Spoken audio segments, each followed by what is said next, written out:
Today I'll continue my series of Kim Woo drawings based on her different costumes she has from the video game series Killer Instinct. This time I'll look closer at her retro costume that was based on Killer Instinct 2 and Killer Instinct Gold.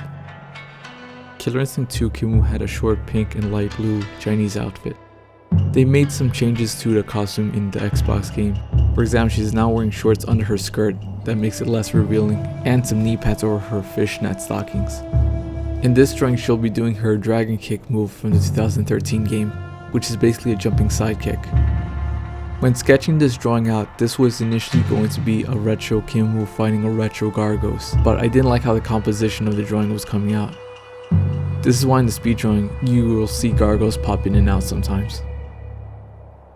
Eventually, I decided to shift gears and base the drawing off of the theatrical movie poster for the 1993 biopic Dragon: The Bruce Lee Story, since it's also an image of a jumping sidekick. Thematically, it kind of fits.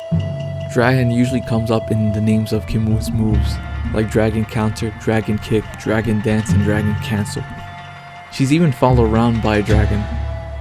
Her Kung Fu in Killer Instinct 3 is somewhat based off of Bruce Lee, since she does use a pair of nunchucks. Nunchaku traditionally is not found in Chinese Kung Fu. It's more associated with Okinawan Kobudo, but later on nunchucks became more mainstream and associated with Chinese Kung Fu after the popularity of Bruce Lee movies. She sometimes shouts like Bruce Lee in the game, and her hard dragon dance kicks are very similar to Bruce Lee's quick and powerful sliding side kick. Her ultra combo early ender is even a 1-inch punch. Render-wise, I decided not to use my usual flat shades and colors and went back to a more gradient coloring style. I still feel like I didn't nail this type of coloring yet, but I was just experimenting.